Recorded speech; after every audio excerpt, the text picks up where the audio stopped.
teacher Mary Kay Letourneau was nabbed in a torrid affair with a 12-year-old student. Active Hugh Grant, arrested in Los Angeles. Televangelist Jim Baker was convicted on all fraud and conspiracy counts. Pop star Michael Jackson admitted sharing Actor a bed with Russell his Crowe teenage arrested boy. for throwing Spears' a telephone. ongoing scandal over her children, drug use, and other tabloid matters is raising questions about Mel her state of Gibson's mind. arrest for driving under the influence was followed by an abusive verbal Don Imus outburst. has made fun of Irish, Jews, Italians, and other ethnicities. Governor Elliot Spitzer of New York Children's apologized to TV his host family Pee Wee and the Herman public after charged being with labeled to a indecent prostitution exposure. ring. Televangelist Jim Baker was convicted All the of drugs fraud in and Baker's conspiracy body, which were counts. discovered in nearby prescription bottles, were legally obtained from two physicians. It's really bizarre to me when someone does something so stupid.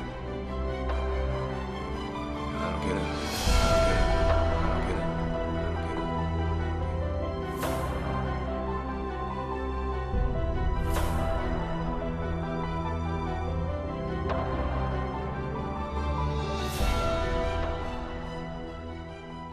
25 years ago, I woke up on a cold marble floor, and I had passed out after a night, I should say another night, of drugs.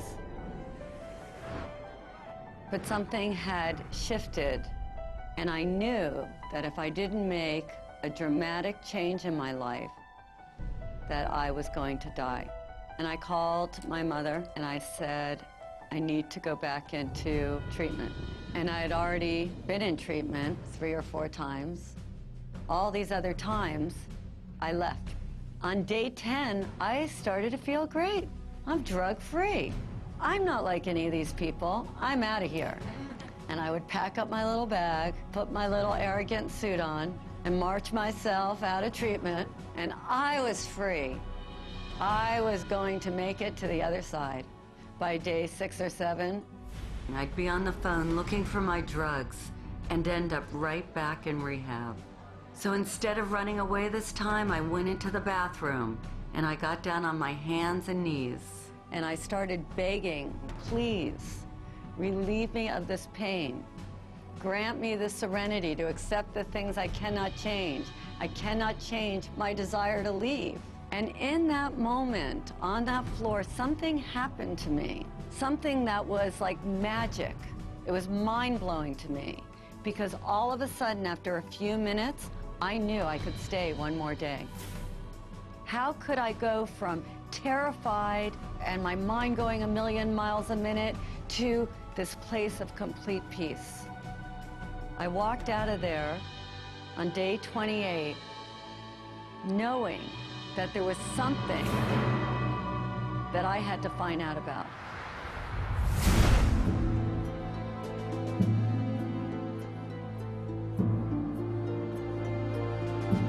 The shadow is dark, it's secretive, it can be dangerous. Shadow is everything that we don't want other people to see. Things we hide, things that we lie about, not only to others, but to ourselves. And they are the sort of monsters that come out of the caves in the middle of the night. It is that dark, intrinsic side of us that each and every one of us tries to hide. Because we've been told from such an early age that these are not acceptable components of who we are. To have one aspect of the soul, you have to experience the other aspect of the soul to counterbalance it. Hello, darkness, my old friend. I come to talk to you again. Chad, they were talking about the shadow. The only time you don't have a shadow is if you're standing in the darkness.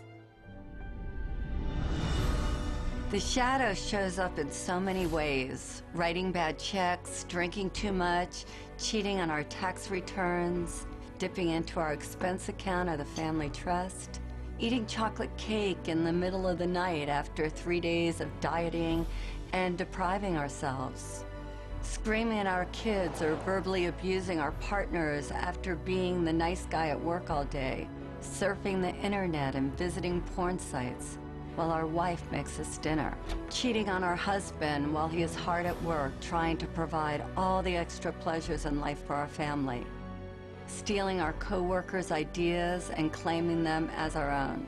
The shadow is made up of the thoughts, emotions, and impulses that we find too painful, embarrassing, or distasteful to accept.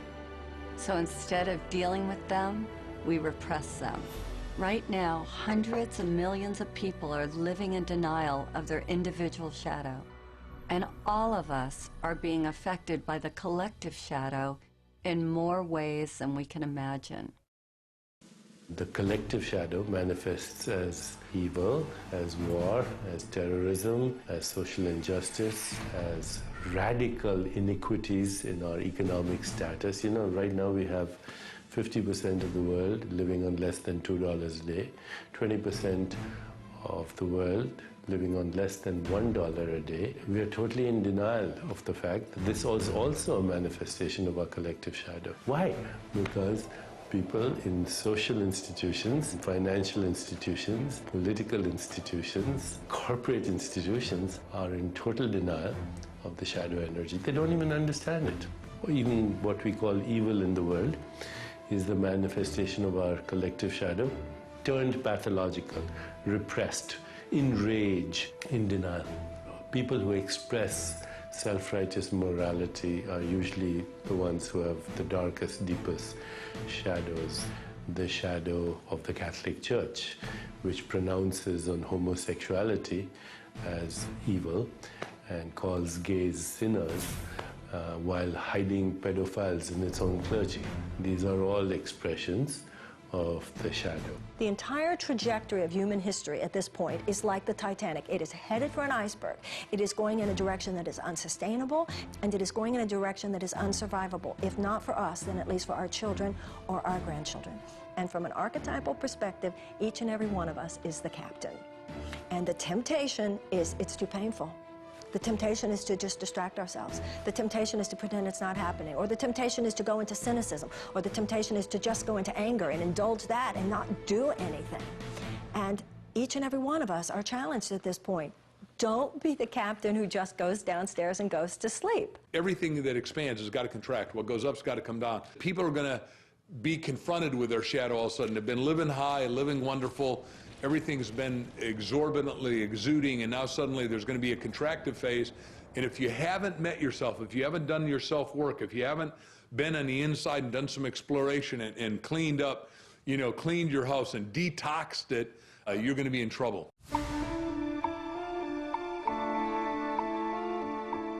The birth of our shadow occurs when we are very young, before our logical thinking mind is developed enough to filter the messages we receive from parents, caregivers, and the world at large. Even if we had the best of parents, we inevitably got shamed for displaying certain qualities and received the message that something about us was not okay, that something was wrong with us, or that we were bad. You greedy little toot, how are you going to eat all those before dinner? These messages get ingrained in our subconscious like a computer virus, altering our perception of ourselves and wounding our healthy sense of ego. When we suppress any of these qualities, we are living in denial of all of who we are.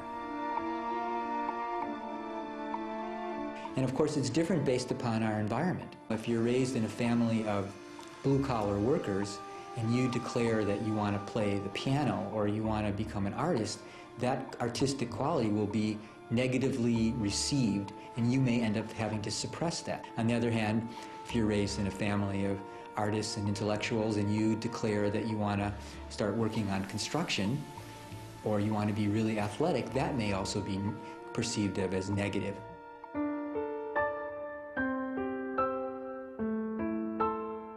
We try with all our might to pretend that we are not that which we hate. In fact, proving this is an all-important task for the wounded ego. A task which the ego believes is vital to its existence. The wounded ego